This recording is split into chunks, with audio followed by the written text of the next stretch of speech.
Vamos a abrir la palabra del Señor esta mañana, Mateo capítulo 26. Voy a hablar acerca de la oración en la mejor inversión del tiempo que yo puedo hacer. Escúchelo bien, cuando usted está orando, usted no está gastando el tiempo.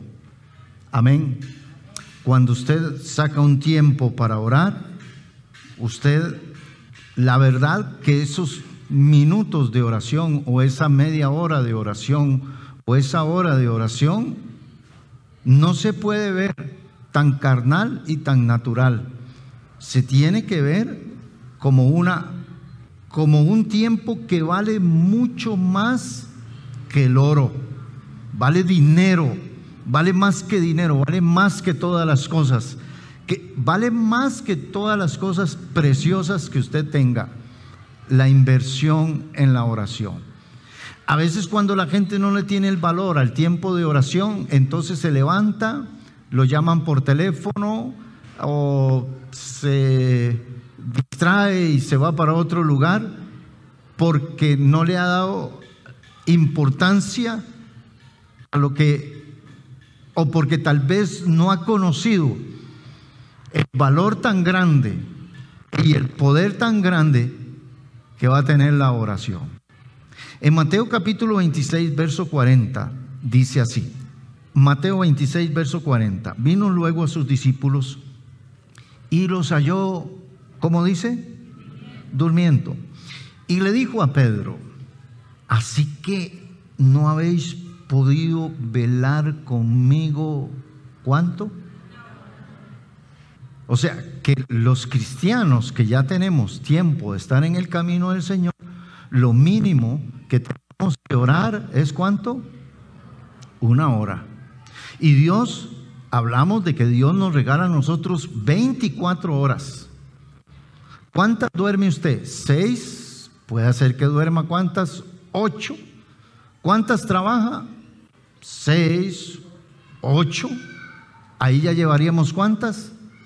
16 horas en cosas que yo tengo que hacer y que tengo que ocuparme. ¿Cuántas me quedan? Me quedan 8. Y en esas 8 horas yo veo televisión, estoy en las redes sociales, saco mi tiempito de comer, esto y lo otro, y se invierte ese tiempo. ¿Me queda más tiempo o no me queda más tiempo? Entonces llevamos 16, nos quedan 8. ¿Y qué hacemos con esas 8 horas? Pero resulta que en las 24 horas ni siquiera hay ¿cuánto? Una para orar. ¿Ha escuchado usted gente decir que no tiene tiempo para orar? Yo no lo creo. No lo creo y no lo creo. No lo creo. ¿O ha escuchado usted gente decir, tengo tanto que hacer que no tengo tiempo para orar? Tampoco es justificable. Porque nosotros invertimos el tiempo en un montón de cosas. Ahora que Cartago quedó campeón y que la liga, bueno, no sé qué decir, pero no quiero doler, ¿cómo se llama? Hacer doler más el corazón de los liguistas, pero los 90 minutos se fueron a 100 minutos y resulta que llegaron a los 100 minutos y se fueron a media hora más. Y algunos estaban deseando un gol para empatar y poder irse a los penales. Y no está mal que usted esté viendo, y no está mal que usted vaya a pasear, no es malo que usted esté en una red social, no es malo que nosotros nos sentemos a ver una película o a disfrutar de eso, no, pero en medio de las 24 horas hay algo que usted tiene un compromiso, y es la oración. El estar aparte con Dios. Y no estoy hablando de la oración en la iglesia, estoy hablando de un lugarcito en mi casa, en el cuarto, en la sala, donde sea.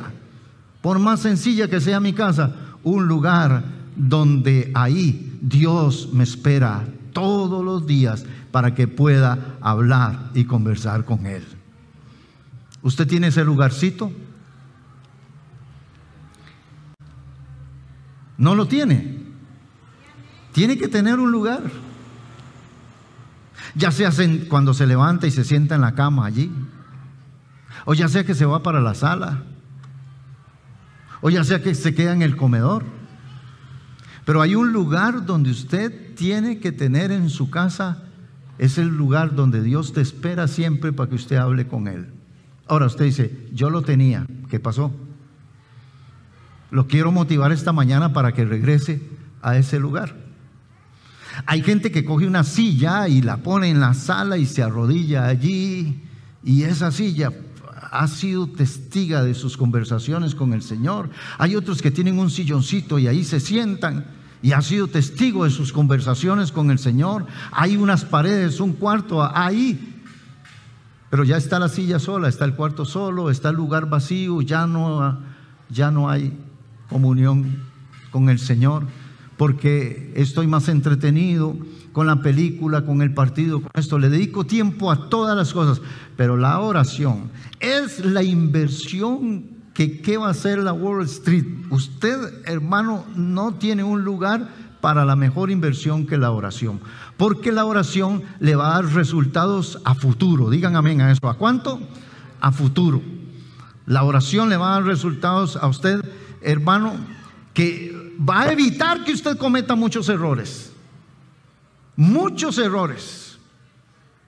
Véalo como lo dice aquí, leámoslo. Vamos a ir leyendo despacio. Así que Jesús les reclama, les reprocha y les dice prácticamente como que les está diciendo a ellos: tan flojos son ustedes, tan flojos, tan carnales son, que ni siquiera han orado una hora. Ahora, usted me dirá a mí, eso es para los discípulos, eso es para los pastores. No, esta oración nada tiene que ver con ser pastor o con ser predicador, no. Todos los cristianos y las cristianas tienen que saber que dentro de su vida natural de cristianismo deben de sacar el tiempo para hablar con el Señor. Debe ser algo natural. Debe ser tan natural como cuando un árbol de mango en febrero o marzo, ya él naturalmente da fruto. Un cristiano debe ser tan natural, de tal manera, debe ser tan natural la vida de oración en él, que cuando no ora, debe sentir que le hace falta algo. Debe sentir, bueno, a mí me pasa, yo no sé si a usted les pasa.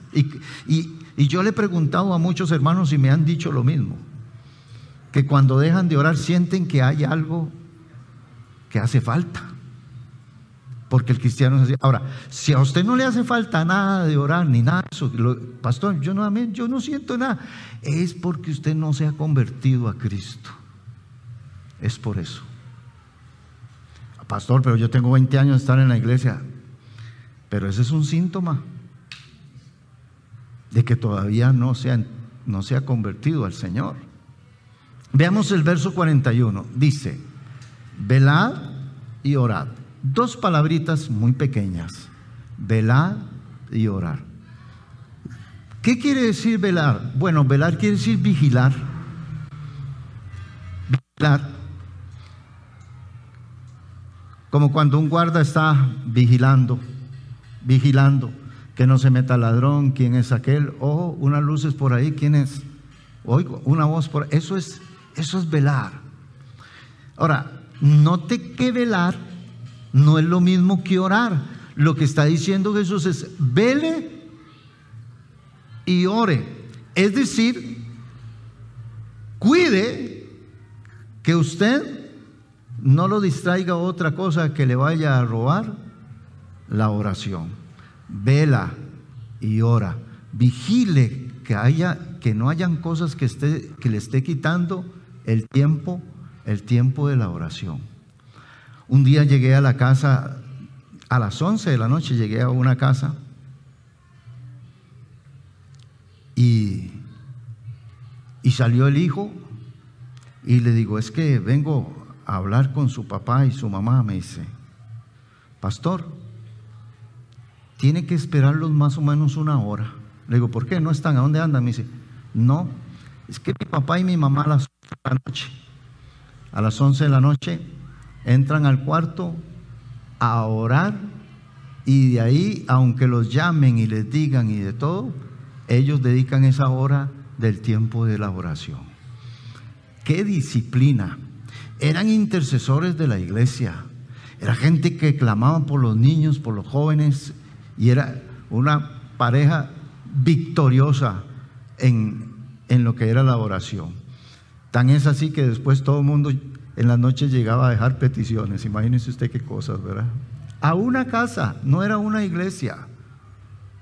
Porque cuando uno tiene una revelación de lo que es la oración, entonces va a querer orar y va a querer clamar. Hay muchas cosas que le ha robado a los cristianos el tiempo de la oración. Por eso los cristianos en estos tiempos se han vuelto mundanos, carnales, mal hablados, ¿verdad?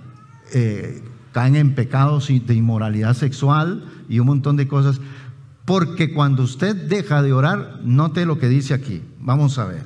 En el verso 41 dice, velad y orad, ¿para que qué? Para que no entréis en tentación. Eso es lo que nos dice la palabra del Señor. ¿Qué va a hacer la oración? La oración lo que va a hacer es evitar la tentación. No. ¿Va a evitar la tentación la oración? No. La tentación siempre va a llegar. Lo que va a evitar es que yo caiga en ella. Digan amén a eso. ¿Qué va? Es que yo caiga en ella. Y usted me dirá, ¿por qué yo caí en tentación? Y no piense solamente en tentaciones de cuestiones de sexualidad. No, piense en gritos también, que usted tenía que hablar con una señora y al final terminó gritándole y hasta pegándole y todo. Piense inclusive en aquel negocio que usted iba a hacer y se involucró en algo ilícito. Caíste en tentación. Piense en cosas así como esas. Piense también en aquellas cosas, gritos, actitudes suyas, a robar, a quitarle algo a una persona, engañarla, mentirle. Todo eso es caer en tentación. Fíjese usted, ¿en cuál tentación cayó Pedro? Cuando Jesús le dice esto a Pedro, ¿en cuál tentación cayó Pedro? ¿De cuál tentación quería Jesús evitar que Pedro cayera? De negar al Señor. Él le dijo, ore conmigo una hora. Ore. Y Pedro se la pasó durmiendo y durmiendo. Y cuando se enfrenta a los alguaciles, le dicen a Pedro, me parece que tú estabas con ellos. Y Pedro dice, yo no conozco a ese hombre. Yo no sé si usted se ha imaginado esto, pero cómo Pedro camina 3 años con Jesús, lo escucha enseñar, es totalmente apegado al Señor y anduvo echando fuera demonios y un montón de cosas y predicando. En Mateo 16 dice, yo creo que tú eres el Hijo del Dios viviente. Y Jesús le dice, Pedro, eres bienaventurado porque no te lo reveló carne ni sangre, sino mi Padre que está en los cielos. Note todos los beneficios que Pedro tenía. Y ahora cuando se encuentra en una situación difícil, frente a alguaciles, frente a impíos, presionado, dice, yo no conozco a ese hombre. Una mujer se le acerca y le dice, a mí me parece que usted estaba contigo, con ellos. Y las mujeres no fallan en eso. No fallan en eso. A mí me parece, pero usted estaba ahí. Mire, no es que yo soy muy... ¿Ya? Y Pedro dice, usa una palabra, y Pedro dice, juro que no conozco a ese hombre. Y yo digo, ¿cómo puede ser? O sea, ¿cómo un hombre puede caer en una tentación? Ahora, ¿se imaginaba Pedro que él iba a caer en eso? No. Ni por aquí le pasaba. Y usted ha visto, hay creyentes que llegan a cometer cosas que ellos mismos se sienten asombrados y me han dicho: nunca creí yo llegar a estar en esta situación. Cosas inimaginables que nunca creyeron estar en una condición como esas.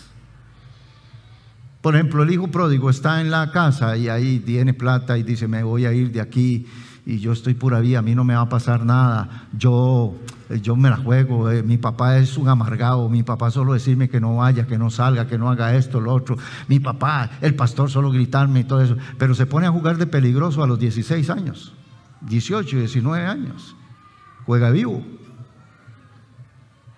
Y dice: no, y de un pronto a otro, vamos, y el hijo pródigo llega a un lugar donde ni por aquí le pasó a él por la mente estar en ese lugar. Llega a comer comida y a desear. A ver, dígame, ¿quién estaba mejor? ¿El hijo pródigo o los cerdos? ¿Cuál de los dos estaba mejor? Dígamelo.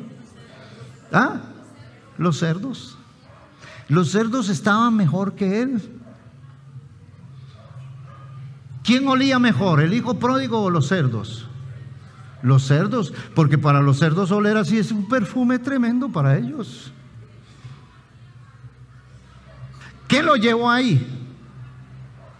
El dinero, la tentación del dinero lo llevó ahí, el tener, el no administrar.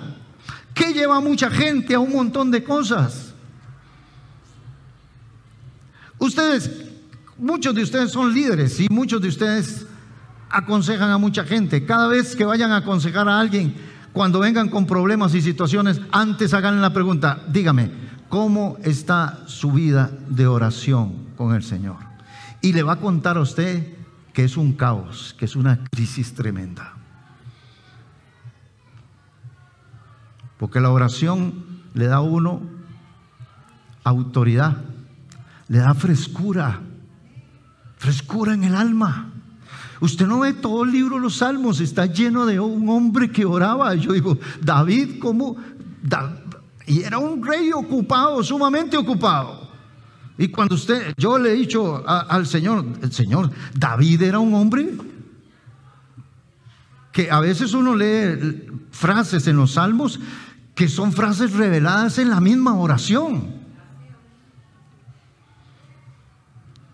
Que a veces usted no tiene ni palabras cómo hablar con Dios, y cuando lee los Salmos le da ideas y palabras para cómo hablar con Él.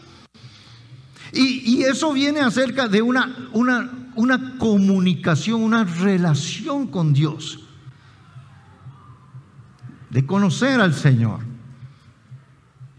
La otra cosa que Jesús dice: velad y orad para que no entréis en tentación. Y aquí viene la parte esta, la que hicieron los muchachos ahora aquí adelante. Vamos a ver cuál es. El espíritu a la verdad está como. Ahora, noten que espíritu está escrito con E minúscula. No se refiere al Espíritu Santo. Se refiere a esa parte invisible que tenemos los hombres aquí adentro, que se llena solo de lo espiritual, que se llena solo de, como dijo Jesús, no solo de pan vive el hombre. El espíritu está dispuesto para orar 24 horas. El espíritu siempre va a estar dispuesto para orar todo el tiempo que sea. Pero el espíritu tiene un enemigo. ¿Cuál es? La carne. Pero la carne quiere comer, quiere dormir, quiere entretenerse viendo las diablonovelas, quiere entretenerse viendo novelas de narcos. Yo no sé, yo no concibo en mi corazón como un cristiano tiene series de narcos, de cómo robar, asaltar, matar y destruir a las personas. Digo yo, usted no es cristiano, usted no es creyente, es mentira. Mire qué buena serie tengo, mi hermano, y se reparten series y se recomiendan y un montón de cosas. No. Narco hermano. Y después viene con el narcodiezmo y luego con la narcoofrenda y con la narcoiglesia. Hágame el favor y renuncia a esas mundanalidades, carnalidades. Porque la carne siempre va a haber una guerra o una lucha. Alguien ha ido a orar. Los que oran me van a decir, si usted ha ido a orar y de un pronto a otro empieza a pensar en otras cosas y se le vienen pensamientos de mejor levante, se vaya. Uy, se me olvidó tal cosa, uy, sonó el celular, ¿quién será? Uy, entró un mensaje, tengo ganas de... ¿Qué es eso? Eso es la carne. Eso es la carne. Vio lo que publicó aquella tipa en Facebook. No, de veras. Sí, métase rápido para que vea, antes de que lo borre. Tipa para caerme mal. Y la carne, ay, sí, va. No, hombre, de veras. Oiga, y la vi el domingo en el... Y la carne va entretenimiento y entretenimiento. Y la carne, usted le dice ahora, usted dice al Espíritu, voy a ir a orar. Y basta que usted se levante a decidir orar, cuando de lo que no se acordaba se empieza a acordar. Cuando lo que no sentía lo empieza a sentir. Porque dice Jesús que el espíritu a la verdad está dispuesto, pero la carne es débil. A la carne a veces hay que arrastrarla a la oración. A veces hay que arrastrarla en la iglesia. Yo sé que más de uno vino arrastrado hoy, pero está aquí, gloria a Dios. Hay que arrastrarla a veces y llevarla a que obedezca las cosas del Señor. Y eso, hermano, es solamente en la oración. Entonces, en el verso 42, otra vez fue y oró por segunda vez diciendo: Padre mío, si no puedes, pasa de mí esta copa sin que yo la beba. Hágase tu voluntad. Verso 43, vino otra vez y los halló durmiendo. Ahora, ¿es natural que una persona se duerma en la madrugada? ¿Ah? Es natural tener mucho sueño en la madrugada. Yo estaba en Guanacaste, vine anoche y amanecer el sábado estábamos durmiendo y a las 2 de la mañana me llama la esposa del pastor, que el pastor está muy enfermo, que si lo puedo llevar al hospital. Y a esa hora, bueno, me levanté, fui, recogí al pastor, me lo llevé a emergencias, al pastor de Guanacaste, y lo atendieron ahí todo, pero a esa hora, ¿cómo le reclama la carne a uno y le dice a uno: esta es hora de dormir? Y había salido a las 5 de la mañana y había manejado todo el día y estaba ahí, y que lo llamen a uno, más estar unas 2 horas más o menos o 3 ahí en emergencias y luego regresarnos. Y esas son horas hechas para dormir. Y aún así, aunque eran hechas horas para dormir, Jesús les reclama a los discípulos, porque vea lo que dice la Biblia. Vino otra vez y los halló durmiendo. ¿Por qué estaban durmiendo? Léalo. Porque los ojos estaban cargados de sueño. ¿Ha visto usted un muchacho jugando a las 2, 3 de la mañana por internet?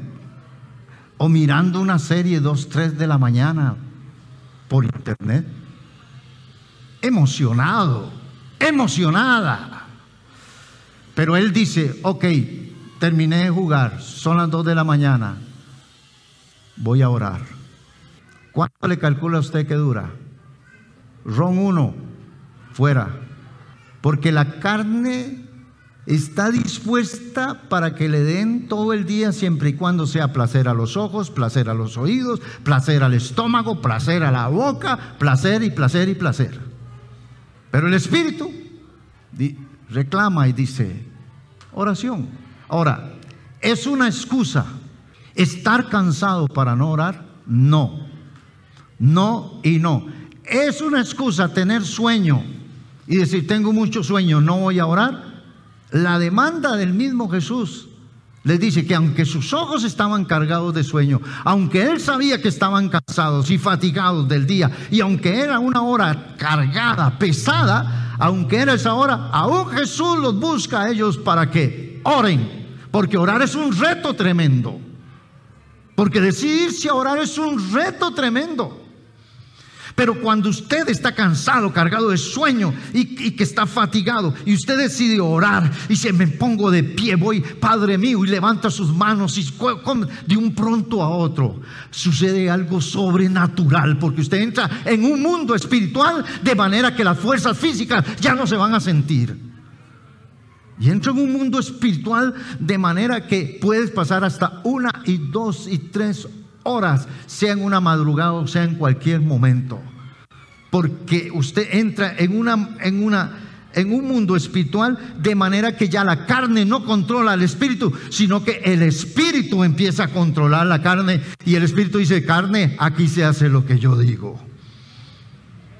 Y ahí es donde entra la vida de oración del hombre, porque después Jesús, que también considera muchas cosas, dice en el verso 45, dice, entonces vino a sus discípulos y les dijo, dormid ya. ¿Y qué más? Y descansar. Él sabe que yo tengo sueño, él sabe que yo necesito descanso. Dormid ya y descansar. Él lo sabe y sabe que yo ocupo descanso. Pero esta carne, a la carne hay que negarle el montón de sinvergüenzas que ella quiere. Mi hermana, mi hermano, no sea que esta carne te arrastre a la desgracia, te arrastre como ha arrastrado a mucha gente a cometer cosas vergonzosas. Y si no las se han visto, por lo menos en oculto, las están haciendo, pero no hay nada oculto. Tarde que temprano todas esas cosas salen a la luz. Fíjese usted, si usted ora en secreto, tu Padre que ve en secreto te recompensará en público. Pero si usted peca en secreto, tu Padre que ve en secreto también, tarde que temprano, saldrá a público. Por eso usted y yo debemos ser sinceros con Dios y orar siempre. Les puse, no sé si está por ahí, las oposiciones más grandes a la oración, lo que más se opone a la oración, la oposición a la oración. ¿Cuáles eran? Número 1, lo hablamos, el cansancio. Número 2, ya lo he dicho, el entretenimiento. Número 3, y esta la encierro aún, póngale atención, la mucha ocupación, ojo, aún, ¿en qué? En las cosas de Dios. Como predicadores, como líderes, podemos ocuparnos en muchas cosas, ¿verdad? En muchas cosas. Pero la oración tiene que estar por encima de todo. Sí, mucha gente tiene reunión, por ejemplo, un ensayo de músicos, 3 horas. Ok, muy bien, 3 horas de ensayo de músicos. Una reunión de maestros, 2 horas. Las de la danza, danzando 4 horas, ensayando. Y todo esto. El pastor puede estar organizando reuniones y hoy me reúno con unos y los otros y todo. Y la oración. El tiempo con Dios. El estar en su presencia. Leamos lo que dice ahí mismo en Mateo capítulo 14. Mateo capítulo 14. Esta es una escena tremenda, hermano. Mateo capítulo 14. Vamos a leer el verso 22. Dice así: enseguida Jesús hizo a sus discípulos entrar en la barca e ir delante de él a la otra ribera. Lean esa frasecita que me gusta mucho. Entre tanto, léanla a ver. Entre tanto que él despedía a la multitud. Despedida la multitud, ¿qué hizo? Subió al monte a orar. Digan, aparte. ¿A orar cómo? Aparte. A orar aparte. ¿Y qué más? Dice, y cuando llegó la noche, estaba allí solo. Eso es una maravilla. Eso es unas cosas que me gusta a mí. Estar solo, no tener soledad, que son dos cosas diferentes. Pero a veces es bonito que usted saque un tiempo para estar sola, solo, ya sea en la madrugada, en la mañana, o buscar un lugar, irse para algún lugar en una ciudad tan escandalosa como la de nosotros, buscar un lugarcito y decir, Señor, quiero estar sola, solo. Cuando usted lee todo el contexto de este pasaje que acabamos de leer, de que Jesús se queda solo, en el contexto, y usted lo puede leer, verlo ahí, empieza en el verso 1 del capítulo 14, dice, la muerte de Juan el Bautista. Y luego en el verso 13 dice, alimentación de los 5,000. Ahora, vea esto. Jesús y Juan el Bautista son primos, se criaron juntos, como niños jugaron juntos, como jovencitos estaban juntos. Luego llegó una edad en que Juan fue por un lado y Jesús fue por el otro. Como todos jóvenes se amaban, Dios llama a Juan a irse al desierto y de un pronto a otro los llama a dos a encontrarse en el río Jordán con un ministerio. Juan ve a Jesús y dice, es el Cordero de Dios que quita el pecado del mundo. Tenía una relación lindísima, no solamente familiar, sino ministerial también.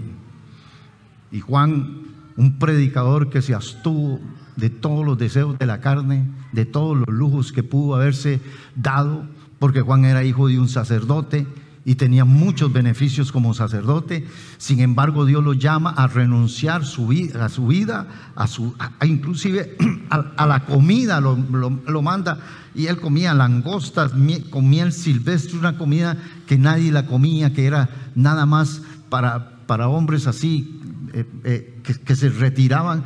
Vestía piel de camello, no era la misma vestidura así como bonita que usaba todo el mundo. Renunció a todo eso. Y ahora está Jesús en una campaña evangelística. Hay más de 16,000 personas reunidas allí. Jesús está sanando enfermos, libertando cautivos y está haciendo maravillas, predicando. Alguien llega donde Jesús y le dice a Jesús, acaban de matar a Juan el Bautista. Y no fue que lo atropelló un carro ni le dio un ataque al corazón. Herodes le ha cortado la cabeza. ¿Qué sintió Jesús en su corazón? ¿Qué sintió él? ¿Qué sintió? ¿Qué le pasó por la mente, por su vida, ante una noticia tan decepcionante? ¿Qué sentiría contra Herodes y contra la mujer de Herodes y contra la hija de Herodes?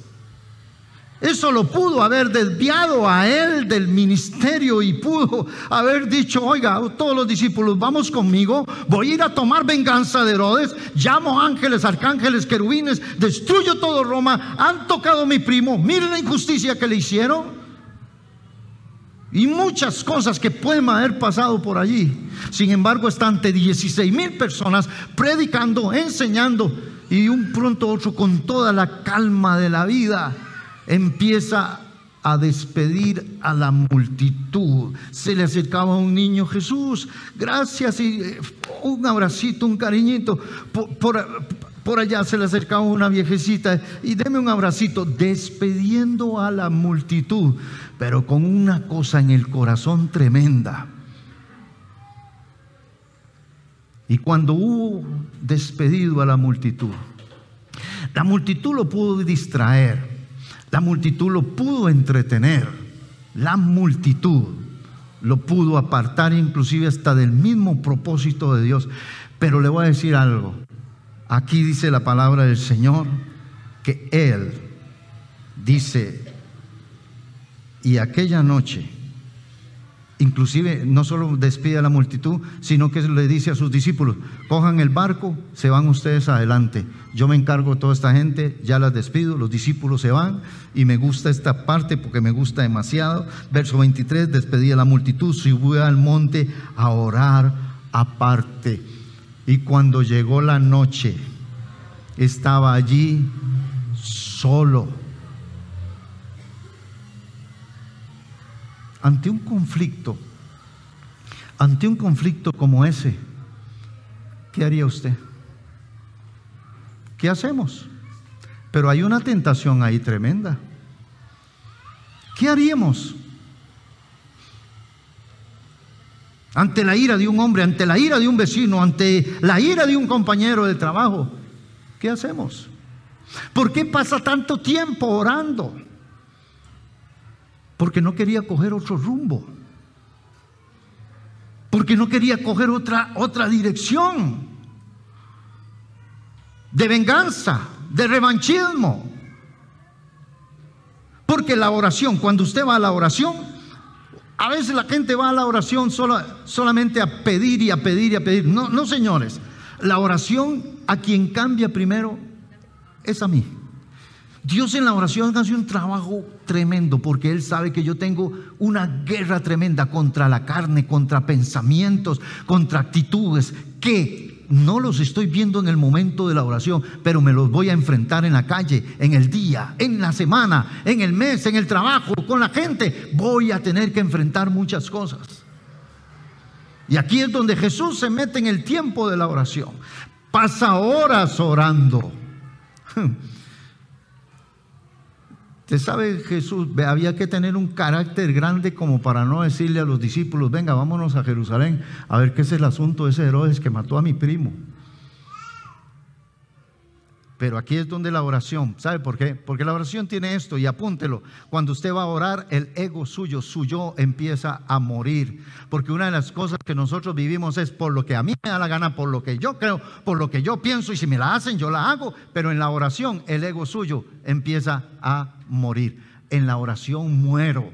¿Me oyeron eso? ¿En la oración qué? Muero. En la oración caigo muerto allí. Ahora, orar no es solamente un pliego de peticiones. Orar también lleva alabanza, lleva adoración, lleva confesión de pecados. Es una relación entre mi alma, mi espíritu y mi cuerpo con el Espíritu de Dios. Eso es la oración. Y como resultado de mi oración con el Señor, me va a acercar a la santidad de Dios. A la santidad. Me va a dar fortaleza. La oración me va a dar dominio propio. La oración me va a dar visión. La oración me va a dar hasta fuego de Dios. La oración me va a dar sabiduría, y también me va a dar dirección en todas las cosas. Así que la oración no es solamente un pliego de peticiones con el Señor. Y voy terminando con este versículo de San Lucas. Búsquelo conmigo. Bueno, antes estábamos viendo mucha ocupación. Leamos el siguiente. Era también la pereza. ¡Ja! La pereza. Tremendo, ¿verdad? Amén. La pereza, ¿qué más? La pereza Y el afán. Ojo con el afán. El afán te puede cocinar. El afán. Yo he visto gente afanada terminar en nada. Absolutamente en nada terminar. Terminando y otros disfrutando aquello por lo que él se afanó. Escuche, afán no es lo mismo que ocuparse usted para obtener todo lo que necesitamos. Afán es quiero más, y quiero más, y quiero más. Y hoy me gané 100, pero yo quería ganarme 150. Y si ganó 150 y dice, no, yo quiero ganarme, me quería ganar 200. El afán enferma. El afán llega a las personas, inclusive las lleva a meterse en juicios y un montón de cosas. El afán. Y lleva a las personas a salirse del camino del Señor. ¿Sabe? Hay un versículo en 1 Timoteo 6 donde dice que muchos predicadores se pusieron a codiciar y se extraviaron y fueron traspasados de muchos dolores. Hay mucha gente que por tanto afán fueron traspasados de muchos dolores. Porque por afán se miente, por afán se inventa, por afán se trinquetea, por afán. Y eso es caer en tentación. Lucas capítulo 21, verso 34.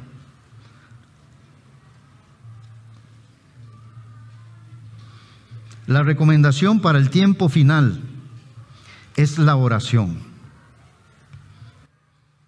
A ver, la recomendación para el tiempo final es la oración. ¿Cuántos de ustedes creen que estamos viviendo los últimos tiempos?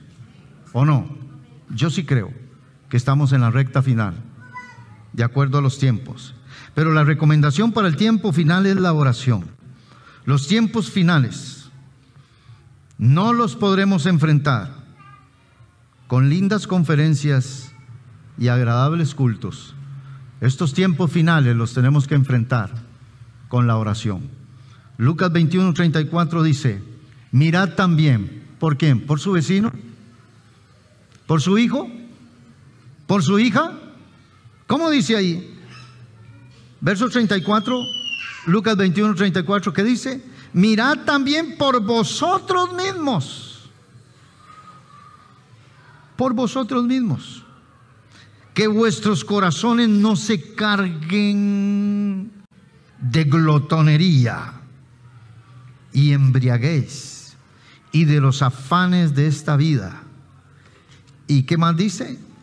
Y venga de repente como un lazo, y venga de repente sobre vosotros aquel día. Amén. Siga leyendo conmigo. Porque, verso 35, porque como un lazo vendrá sobre todos los que habitan sobre toda la tierra. Velad pues en todo tiempo.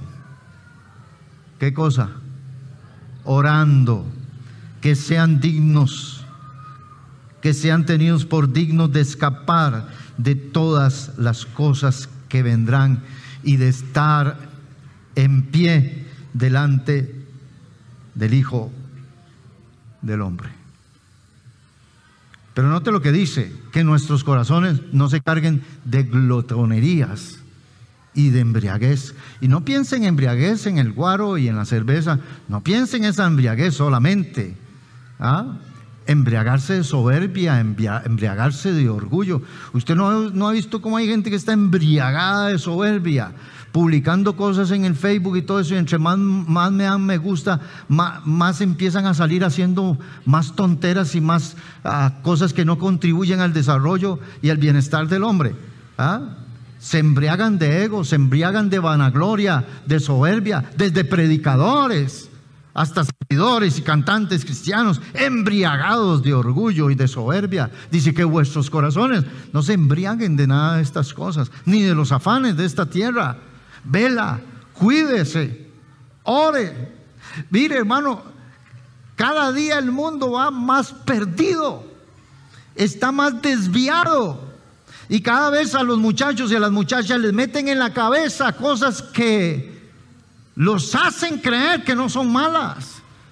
Escúcheme, vivimos en el tiempo en que a lo bueno le dicen malo, a lo malo le dicen bueno, a lo amargo le dicen dulce y a lo dulce le dicen amargo.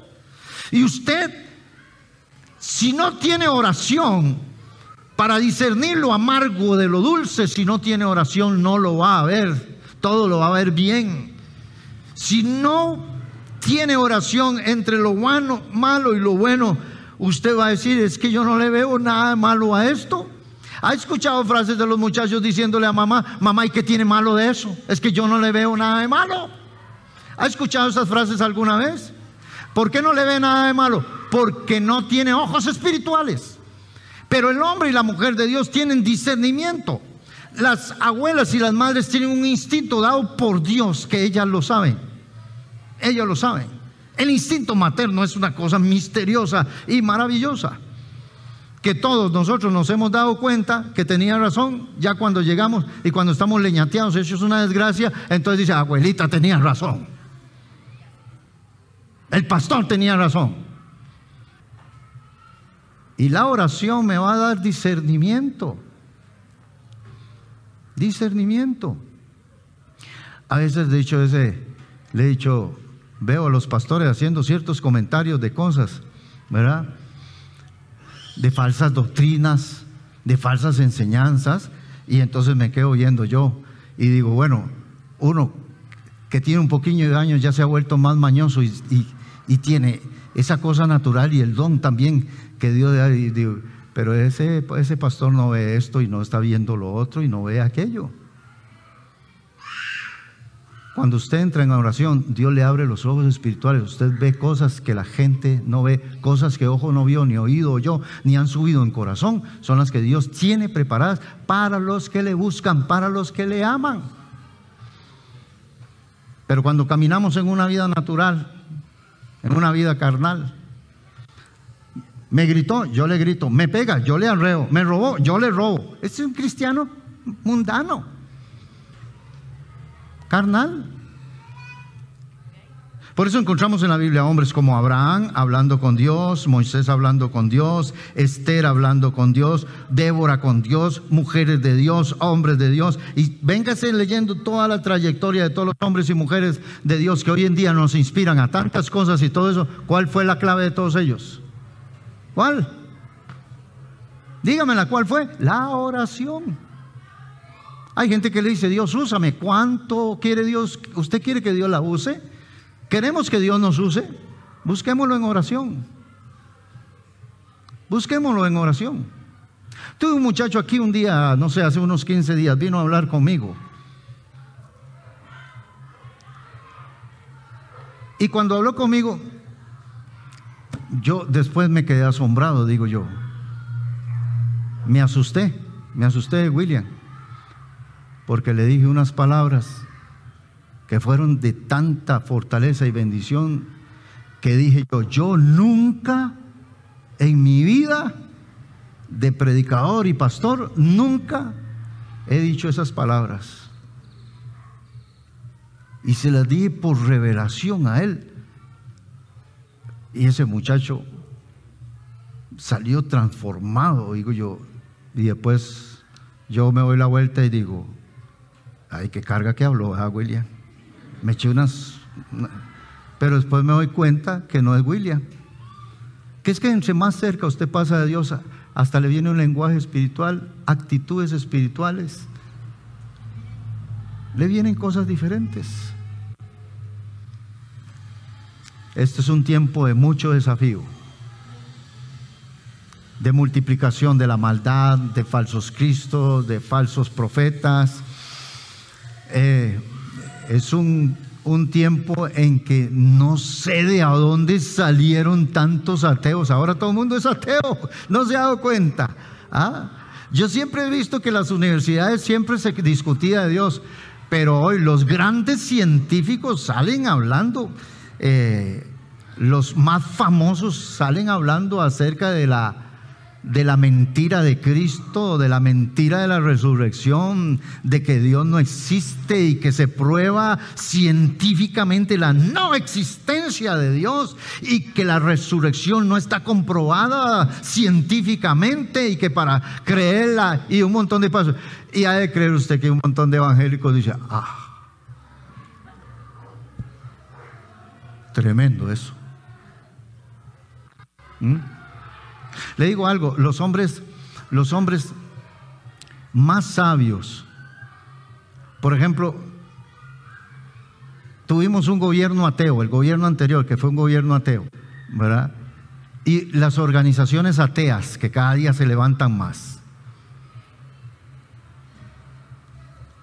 Y uno le dice: usted tiene títulos de Harvard y todas esas universidades y todo.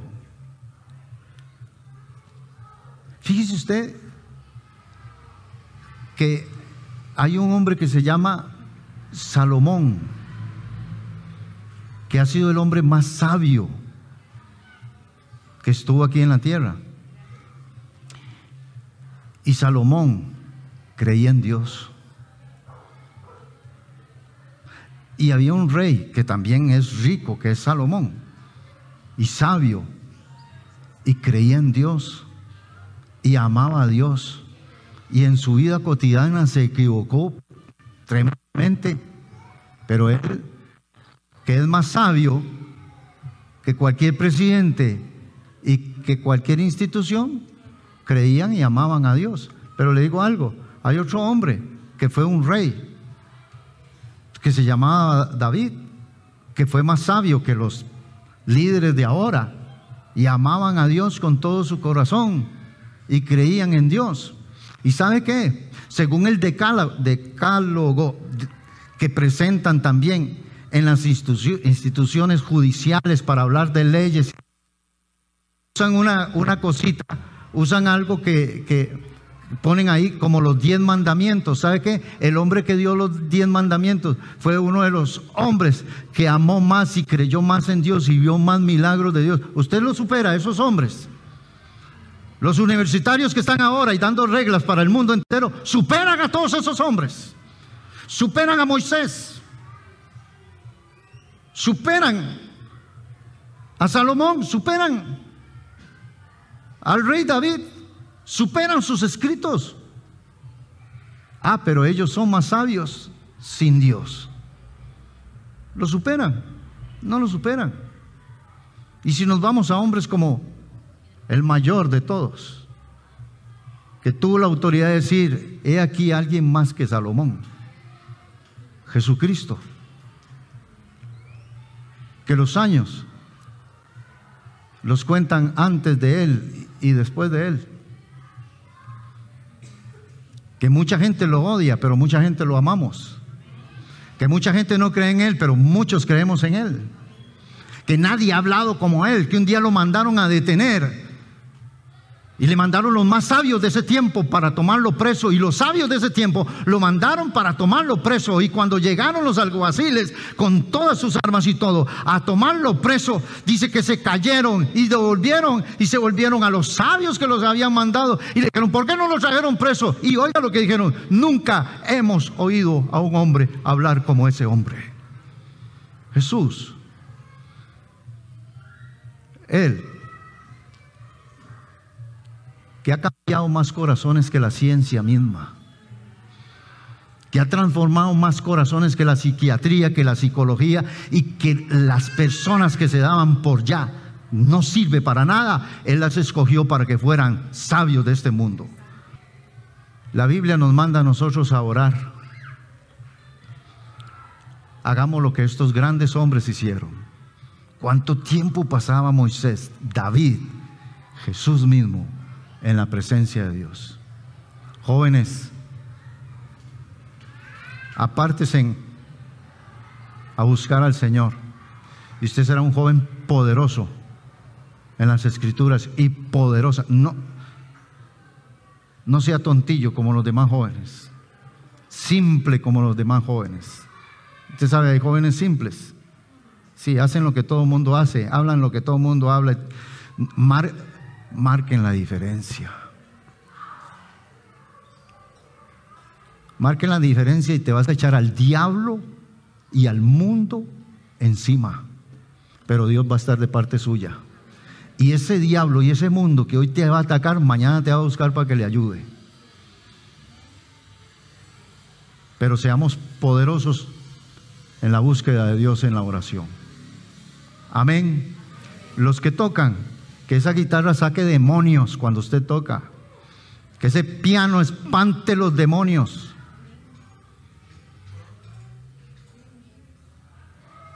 De la bendición que hay en usted, que la voz suya aleje la angustia y la tristeza de mucha gente. Que en oración usted pueda componer un canto para la gloria del Señor que va a bendecir a la humanidad entera. Todo eso se consigue con la oración. Es la gran inversión. Incline su cabecita. Señor, queremos orar esta mañana, Señor. Padre, gracias. Dile al Señor esta mañana. Quizá hemos abandonado el cuartito de oración. Quizá hemos dejado esa silla, ese sillón. Quizá estoy viviendo de experiencias viejas. Pero hoy quiero renovar mi vida de oración. ¿Por qué no le dice así al Señor? Señor, quiero esta semana tener una semana de oración personal, como lo hacías tú, solo, la noche orando, hasta estar solo. ¿Cuántas cosas, odios, rencores, amarguras pueden correr por nuestra vida, por nuestro corazón, que nos tienen amargadas, amargados? Pero la oración, voy a ir a la oración. Señor, perdónanos. Porque si orar es hablar con Dios, ¿cómo lo voy a tener tan en poco? ¿Cómo voy a ser tan simple? ¿Cómo le voy a dar valor a otros tiempos? Perdónanos, Señor. Quiero retomar, ir a ese lugar. Como decía el cantor, en el jardín de la oración me está esperando. Tengo una cita con mi amigo muy importante. Usted, muchacha, muchacho, usted tiene una cita con el Señor y creo que lo dejaste plantado, pero Él sigue esperándote. Él sigue llamándote. Le dijo Dios a Ezequías. A Ezequiel le dijo: ve ahora al campo y hablaré contigo. Él quiere hablar con usted. Él quiere escuchar tu voz, hablar contigo. Él te está esperando en el lugar de la oración. Llegue ahora, vaya a su casa y decídase: a partir de este día, este va a ser el lugar mío de oración. Esa salita pequeña, ese cuarto pequeño, voy a estar una hora antes, me acostaré una hora después, pero voy a buscar a Él en oración. Y si hay alguien que no tiene a Jesucristo ahí en sus casas, aquí en la iglesia, dígale al Señor esta mañana: Señor Jesús, yo quiero entregarte mi corazón. Yo quiero tener una vida nueva. Perdóname, Señor. Lávame, limpie, Señor Jesús.